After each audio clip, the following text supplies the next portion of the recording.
కాకినాడ పార్లమెంటుకు పోటీ చేస్తున్న జనసేన, టీడీపీ, బీజేపీ కూటమి అభ్యర్థి తంగెళ్ల ఉదయ్ శ్రీనివాస్ కు ప్రజల్లో వస్తున్న ఆదరణ చూసి తట్టుకోలేక వైకాపా పార్లమెంటు అభ్యర్థి చలమలశెట్టి సునీల్ నీచ రాజకీయాలు చేస్తున్నారని జనసేన పార్టీ అధికార ప్రతినిధి దాసరి కిరణ్, నాయకులు నల్లం శ్రీనివాస్ ధ్వజమెత్తారు.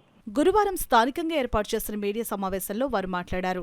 రానున్న ఎన్నికల్లో తంగెళ్ల ఉదయ్ శ్రీనివాస్ దాదాపు 1,00,000 ఓట్ల మెజార్టీతో గెలుస్తారని తెలిసి వైకాపా నాయకులు జనసేన పార్టీ కార్యాలయంలో ఆఫీస్ బాయ్గా పనిచేసిన వ్యక్తిని తీసుకుని వచ్చి తంగెళ్ల ఉదయ్ శ్రీనివాస్ పై తప్పుడు ప్రచారం చేయిస్తున్నారని అన్నారు.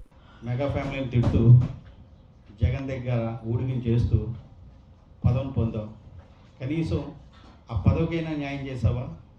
పదవిని అడ్డం పెట్టుకుని కనీసం సినీ ప్రజానికానికి, సినీ పరిశ్రమకి ఏవైనా చిన్న సహాయం చేయగలిగావా? నువ్వా చిరంజీవి గారిని విమర్శించేది? చిల్లు నెగ్గిన పార్టీ మూసారు. నిన్ను నమ్మి నీకు చిలకలూరుపేట సీట్ ఇచ్చారు. నువ్వేం చేసావురా? కనీసం ఓడిపోయిన తర్వాత నువ్వు వెళ్ళి చిలకలూరుపేటలు కనీసం థ్యాంక్స్ అయినా చెప్పావా?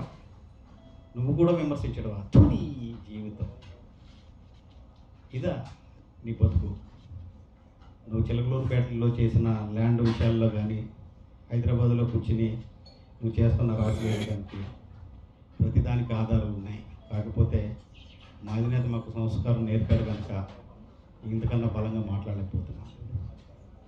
ఇంకొకసారి కానీ మెగా ఫ్యామిలీ మీద కానీ, మా అధినేత పవన్ కళ్యాణ్ గారి మీద కానీ ఎటువంటి అవాకులు చవాకులు పేలిన చెప్పు తీసుకొడతామని సభాముఖంగా అందరికీ ఈ సందర్భంగా మీరు చెప్పే మా కళ్ళబొల్లి మాటలు ఎవరో నమ్మే పరిస్థితి లేదు. ఈయనకు సంబంధించి అవినీతిని మేము బయట పెడతా ఉన్నామని, అవినీతి తాలూకా ఇన్ఫర్మేషన్ మేము మీడియాతో మాట్లాడుతూ ఉన్నామని చెప్పి మా మీద దుష్ప్రచారం చేస్తూ ఉన్నాడు. అలా ప్రతిపాడు నియోజకవర్గంలో ప్రభుత్వం దగ్గర నుంచి మైనింగ్ చేస్తామని తీసుకున్న ఒక సంస్థ సుధాకర్ ఇన్ఫ్రా అనే ఒక సంస్థకి సునీల్ గారికి బినామీ అని చెప్తా ఉన్నారు. ఆ సంస్థ అక్రమంగా వేల కోట్ల రూపాయలు అర్జించి వేల కోట్ల రూపాయల మైనింగ్ని అక్రమంగా తరలిస్తూ అక్కడున్న ప్రజల్ని ఇబ్బంది పెడుతూ వీళ్ళు దొంగ లెటర్లు అంటే దొంగ బిల్స్ని వీళ్ళు అక్కడ ఉన్న లారీ వాళ్ళకి సబ్మిట్ చేస్తూ చూడండి. ఇటువంటి రకమైన బిల్లు ఎప్పుడైనా మైనింగ్కి ఇవ్వటం మనం చూసామా? ఇటువంటి బిల్లులను ఇస్తూ ప్రభుత్వానికి రావాల్సిన సక్రమంగా రావాల్సిన ట్యాక్సు, సక్రమంగా కట్టాల్సిన జిఎస్టీని వీటన్నిటినీ కూడా ఎగ్గొట్టి సునీల్ గారు తాలూకా కంపెనీలు అక్కడ అక్రమంగా మైనింగ్ చేస్తూ ఉన్నాయి. దాదాపు సంవత్సరం అవుతూ ఉంది. 18/4/2023 సంవత్సరం 233 కోట్ల రూపాయలకి అక్కడ మైనింగ్ లీజ్ తీసుకుని జిల్లాలో మేము మైనింగ్ చేస్తామని, ప్రతి నెల 9.70 కోట్ల రూపాయలు లాయల్టీ కడతామని చెప్పి ప్రభుత్వం దగ్గర తీసుకుని వీళ్ళు రేట్లు పెంచేసి అక్కడ లారీలు తిరుగుతుంటే అక్కడ టోల్గేట్లు పెట్టి, చలివేంద్రం పేరుతో టోల్గేట్లు పెట్టి అక్కడ వసూలు చేస్తున్న పరిస్థితి, ప్రజల్ని రాబందుల్లాగా పీక్కు తింటున్న పరిస్థితి. వాళ్ళకు రాజ్యాధికారం దిశగా నడిపించడానికి చేస్తున్నటువంటి ప్రయత్నం చాలా గొప్పది.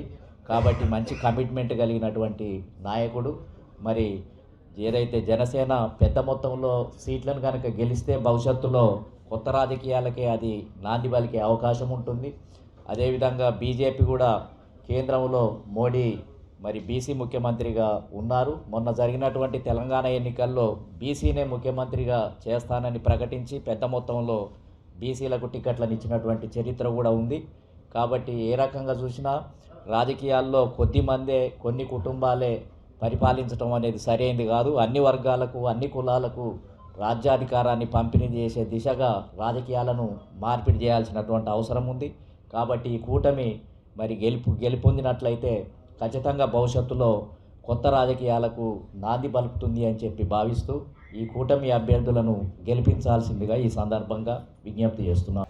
జగన్మోహన్ రెడ్డి తల్లికి చెల్లికి కూడా న్యాయం చేయలేని వ్యక్తి ఈవేళ మన రాష్ట్రాన్ని ఏ విధంగా చేస్తున్నారనేది వాళ్ళ చెల్లె అందరికీ కూడా చెప్పడం జరుగుతుంది. దీన్ని ప్రజాస్వామ్యాన్ని పరిరక్షించడానికి మీడియా మిత్రులతో పాటుగా ప్రతి ఒక్కరు కూడా ఈ రేపు వచ్చే 13వ తారీఖు ఎలక్షన్లో అందరూ కూడా మీ ఓటు హక్కు వినియోగించుకుంటూ ఈ జగన్మోహన్ రెడ్డి పాలనని తరిమి కొట్టాలని, అదేవిధంగా ఈ కూటమి ప్రభుత్వాన్ని వచ్చే విధంగా కేంద్ర నిధులు, అదేవిధంగా రాష్ట్ర నిధులు, మన రాష్ట్ర సంపద పెంచే విధంగా ప్రతి ఒక్కరు కూడా కృషి చేయాలని కోరుకుంటూ సెలవు తీసుకుంటాం.